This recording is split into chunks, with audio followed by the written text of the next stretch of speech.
Goodnight Blue Moon, Goodnight Big Three, Goodnight 20-game winning spree. Here's Brody Brazil. Jeremy, thank you so much for joining me, and congratulations on the book. But at the same time, I really wish you didn't have to make Goodnight Oakland A's, you know? Yeah, it was a sort of a tearful joy to put the book together.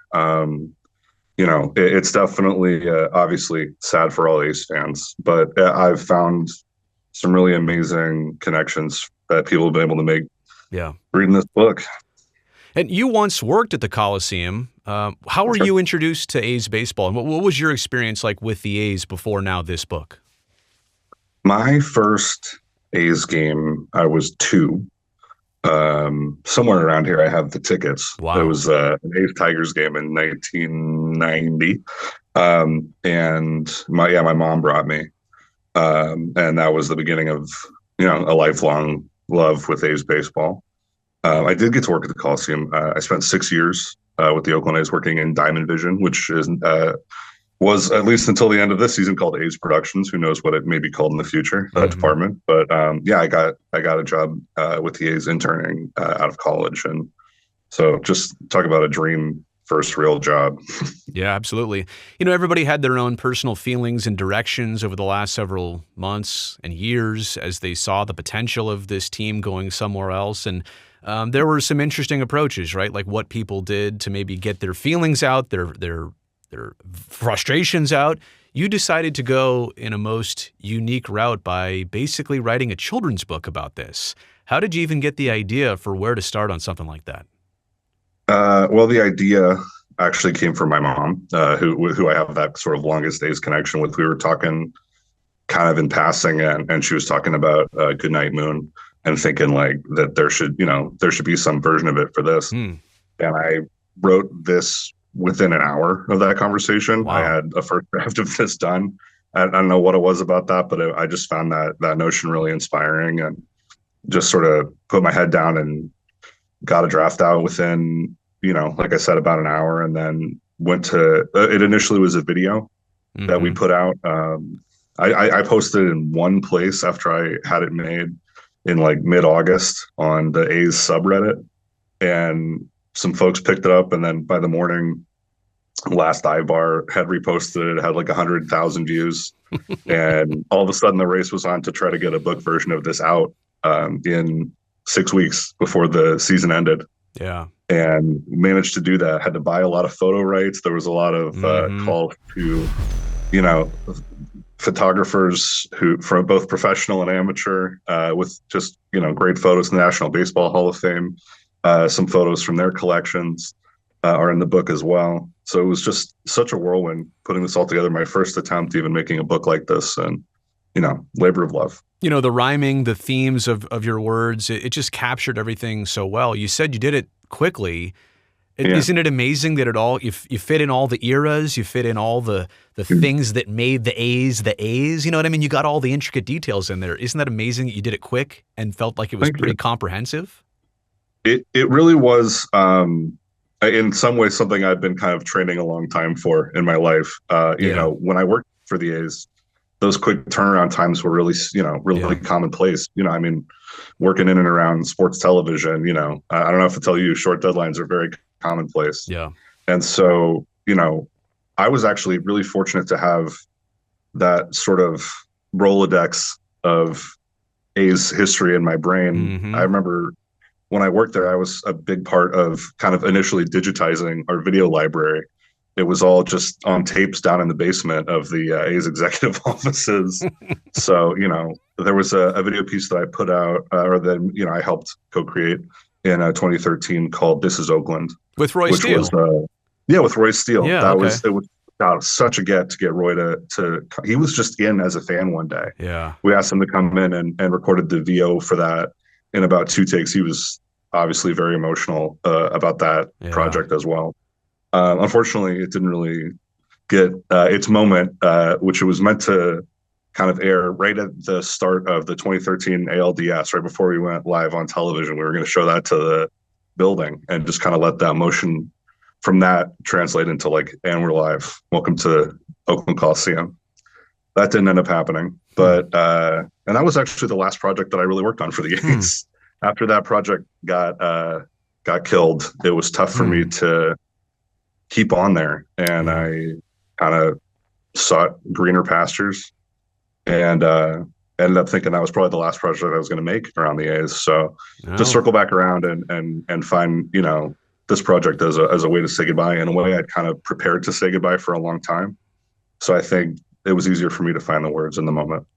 The first time I watched the video and saw the words and saw the visuals and saw where it was going, there were just moments where I'm like, I'm going to cry. I'm going to cry. I'm going to cry.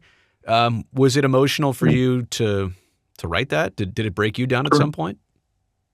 Yeah. You know, it was the real challenge in it was kind of finding the right tone. Obviously, there was, you know, there's a few moments of levity in it. There's a few like little jokes. Right. I didn't want it to be a total joke where it was like, you know, dunking on ownership and stuff like that. Right. Obviously, those feelings exist all throughout the fan base. It's so classy though. It's so classy, and the word "good night." You know what I mean? Because good night, when you're reading that book to a kid, it's to calm them down and to, you know, have them go to bed and feel good night. But in this case, we're like saying good night as in gone forever. You know, so it's it's like a different good night. And I think like reading it as a parent, that's another thing. I mean, do you realize the legacy that this book could have? Almost like this is a children's book, but this is like a history book for kids, that future generations are going to need to know this, because otherwise how will they ever know what existed here for the last, you know, almost 60 years?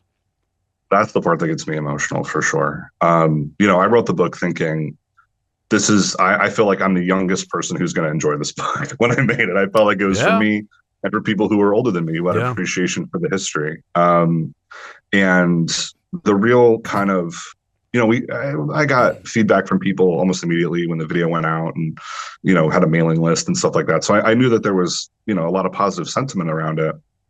And one or two people said, I'm going to buy this for my kids, but I kind of discounted it a little, like, oh, sure. Yeah, totally. Yeah. But what really made it real for me, we went to the last couple of home games. I was there that whole that last series, and Wednesday and Thursday. Wednesday night, we were kind of going around just going, hey, you know, some people had recognized the cover because it's the same as the beginning of the video. And I had people, you know, just crying, giving me hugs. And that was when you know, the emotional impact of it really kind of sunk in for me. You know, obviously it being an A's tailgate, I was offered lots of shots and burgers and all kinds of other stuff too. That was also all welcome. But it was really incredible. You know, I got a picture. I've gotten a lot of pictures of people reading it to their kids, having their kids read it to them. And that's just been really profound, really moving, and really speaks to, I think, the real legacy of A's fandom and the Coliseum. I mean, you know, that's always been the family fun sports destination, you know, and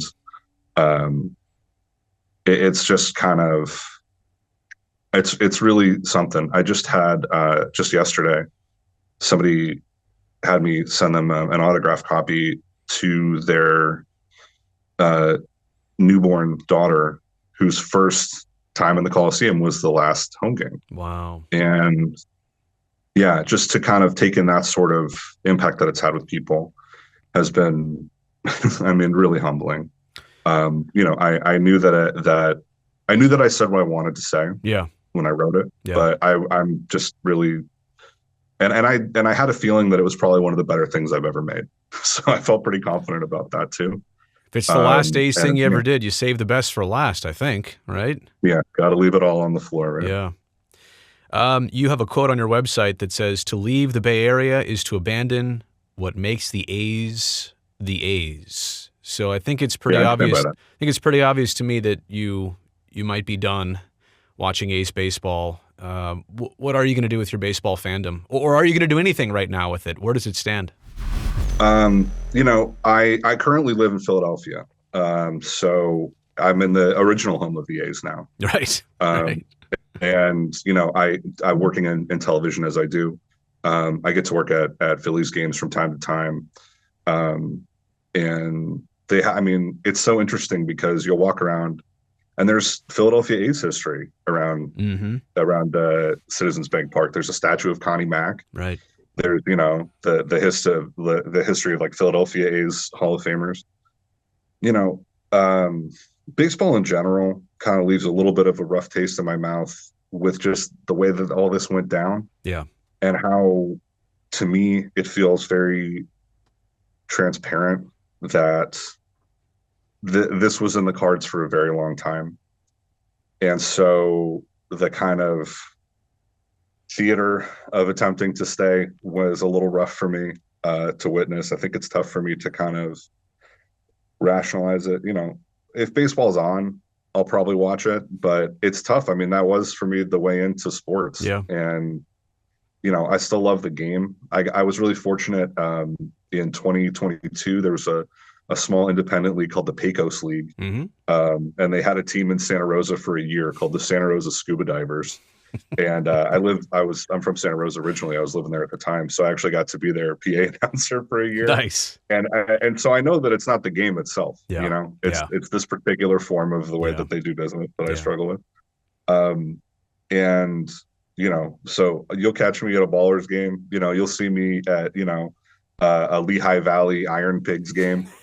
The game is a beautiful thing. We love baseball. We'll give it some time to have you figure out where you'll land. No pressure, right? Like let time. Those were my last words on looking. Last thing I said on TV was time's going to take care of all this, and in a case like yours, it probably will. So last thing here, I hope the book is going well. I hope sales are going well. Confirm that for me if you would, and then let people know where to get it. If they want a copy, where do you get one? Well, I hope you like a copy. Right now you can get it at goodnighta's.com or goodnightoaklanda's.com. Okay. See me on Instagram at Goodnight Oakland A's. I'll tell you, when we set out to put the project together, I had a pretty modest goal of how many I would need to sell in order to break even on the project. And we hit that within a couple hours of announcing it. Nice. So it's all been gravy from there. Good.